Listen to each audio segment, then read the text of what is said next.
Shinobi की दुनिया। ये उसके जीवन के बारे में नहीं, उसकी मृत्यु के बारे में है। एक शिनोबी की जिंदगी का मूल्य इस बात से नहीं नापा जाता कि उसने कैसा जीवन जिया, बल्कि इस बात से नापा जाता है कि मरने से पहले उसने क्या हासिल किया। और अगर मैं अपनी जिंदगी पर नजर डालूं तो वो असफलताओं से भरी पड़ी है। लगातार सुनाडे से ठुकराया गया, अपने दोस्त को रोकने में असफल, ना तो अपने शिष्य और ना ही अपने गुरु की रक्षा कर सका। होकागे के महान और प्रशंसनीय कार्यों की तुलना में मेरे काम तो बस तुच्छ और महत्वहीन थे।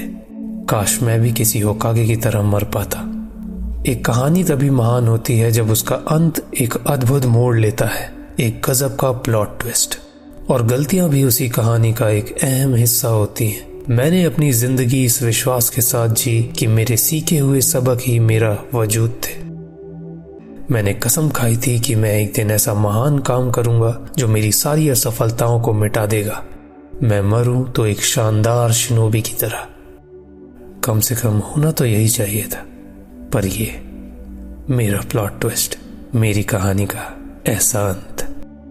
महान वृद्ध साधु ने यह भविष्यवाणी की थी कि मैं एक क्रांति का मार्गदर्शन करूंगा। वो व्यक्ति जो एक महान निर्णय लेगा, जो शिनोबी की इस दुनिया में शांति या फिर विनाश लाएगा। मुझे लगा था कि मैं पेन को हराकर अकात्सुकी को रोकूंगा और दुनिया को तबाही से बचा लूंगा, पर अंत में मैं उसमें भी असफल रहा। कितना दयनीय है, कितना दुखद है कि वीर जिराया की कहानी का आखिरी मोड़ ऐसा हुआ। कितनी खराब सी कहानी बन गई है। कभी अपने वचन से पीछे नहीं हटना, चाहे कुछ भी हो जाए, और कभी हार नहीं मानना, चाहे हालात कितने ही मुश्किल क्यों ना हो। नारुतो, अगर यही तुम्हारा निंजा वे है तो तुम्हारा गुरु होने के नाते मुझे शिकायत करने की कोई जरूरत नहीं, क्योंकि सब जानते हैं एक शिष्य को उसका निंजा वे अपने गुरु से ही विरासत में मिलता है ना नारुतो? कभी हार ना मानना, चाहे जो हो जाए।